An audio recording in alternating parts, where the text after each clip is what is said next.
आज हम बात करेंगे एलटी स्पाइस की, जो एक बहुत ही पावरफुल सर्किट सिमुलेशन टूल है। चलिए देखते हैं कि इसके साथ शुरुआत कैसे की जाती है। अच्छा, तो इससे पहले कि हम अपना पहला सर्किट बनाएं, यह समझना जरूरी है कि एलटी स्पाइस आखिर है क्या। मतलब ये इंजीनियर्स और जो लोग शौक से इलेक्ट्रॉनिक्स में काम करते हैं, उनके लिए इतना जरूरी क्यों है। तो आज हम क्या क्या कवर करने वाले हैं। पहले तो समझेंगे कि एलटी स्पाइस क्या है, फिर हम अपना पहला सर्किट बनाएंगे, उसे चलाकर भी देखेंगे, और आखिर में बात करेंगे कि इसके बाद और क्या क्या किया जा सकता है। अब सवाल यह उठता है कि मार्केट में तो इतने सारे टूल्स हैं, तो फिर एलटी स्पाइस ही क्यों। चलिए इसी सवाल का जवाब ढूंढते हैं। देखिए, एलटी स्पाइस के पॉपुलर होने के पीछे 4 बड़े कारण हैं। सबसे बड़ी बात, ये पूरी तरह से फ्री है, कोई चार्ज नहीं, कोई लिमिट नहीं। दूसरा, इसकी कंपोनेंट लाइब्रेरी बहुत बड़ी है, मतलब लगभग हर तरह का सर्किट बन सकता है। तीसरा, इसका सिमुलेशन इंजन वो बहुत ही फास्ट और एक्यूरेट है। और आखिर में इसका इंटरफेस काफी सिंपल है, मतलब कोई भी आसानी से इसे सीखना शुरू कर सकता है। चलो, अब थियरी बहुत हो गई, कुछ प्रैक्टिकल करते हैं। हम एक बहुत ही सिंपल लेकिन जरूरी सर्किट बनाएंगे, एक आरसी लो पास फिल्टर। इलेक्ट्रॉनिक्स में ये सर्किट बहुत कॉमन है और इसको बनाने से एलटी स्पाइस सीखना काफी आसान हो जाता है। तो जैसे ही हम एक नया स्कीमेटिक खोलते हैं, हमें खाली कैनवस दिखता है। हमारा सबसे पहला काम है इस पर अपने सर्किट के सारे जरूरी कंपोनेंट्स को रखना। शुरुआत करते हैं एक रेजिस्टर से। देखिए, एलटी स्पाइस में शॉर्टकट बहुत काम आते हैं, इनसे काम फटाफट होता है। तो बस कीबोर्ड पर आर दबाइए और अपने कैनवस पर क्लिक करके एक रेजिस्टर रख दीजिए। अगला कंपोनेंट है कैपेसिटर। बिल्कुल वैसे ही कीबोर्ड पर सी दबाइए और लीजिए, आपका कैपेसिटर भी स्कीमेटिक पर आ गया। अब भाई, किसी भी सर्किट को चलाने के लिए पावर तो चाहिए ही। एलटी स्पाइस में F2 दबाने पर कंपोनेंट लाइब्रेरी खुल जाती है। बस उसमें वोल्टेज सर्च कीजिए और उसे अपने सर्किट में ले आइए। तो हमारे सारे कंपोनेंट्स अब अपनी जगह पर हैं। अब बारी है इन्हें आपस में जोड़ने की। इसके लिए F3 दबाइए। इससे वायर टूल एक्टिवेट हो जाएगा।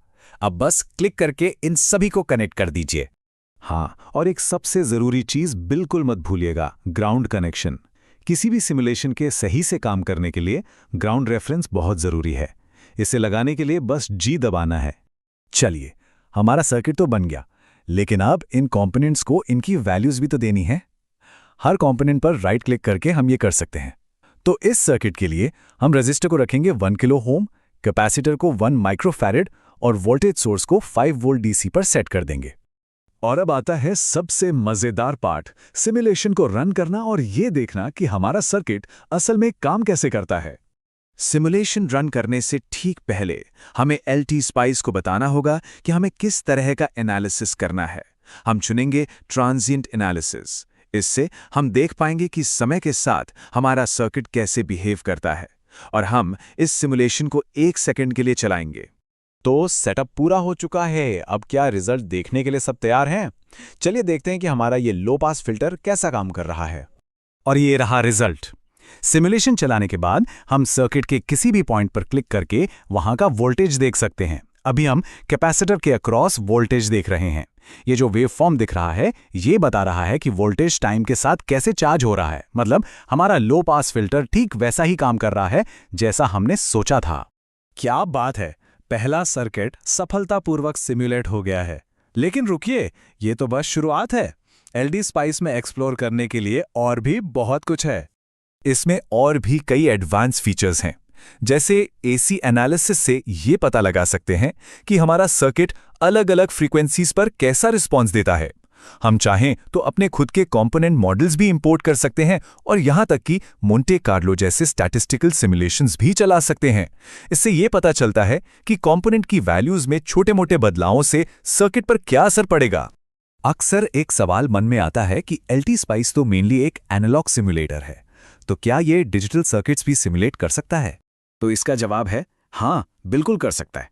हाँ, ये किसी डेडिकेटेड डिजिटल सिमुलेटर जितना पावरफुल तो नहीं है, लेकिन इसमें लॉजिक गेट्स की लाइब्रेरी है जिससे सिंपल डिजिटल सर्किट आसानी से सिमुलेट किए जा सकते हैं। आजकल के कंप्यूटर्स में मल्टी कोर प्रोसेसर होते हैं, तो एक जरूरी सवाल यह भी है कि क्या एलटी स्पाइस इन सभी कोर्स का फायदा उठाकर सिमुलेशन को और तेज कर सकता है? जी हाँ, बिल्कुल।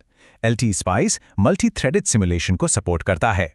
इसका मतलब ये है कि ये आपके कंप्यूटर के मल्टी कोर प्रोसेसर का पूरा इस्तेमाल करके मुश्किल से मुश्किल सिमुलेशन को भी काफी तेज कर सकता है।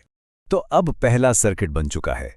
अब आगे की संभावनाएं तो अनगिनत हैं। अब नए नए इलेक्ट्रॉनिक सर्किट डिजाइन करने, उन्हें टेस्ट करने और समझने का रास्ता खुल गया है। तो अगला क्या डिजाइन करने वाले हैं? बस एक्सपेरिमेंट करते रहिए और सीखते रहिए।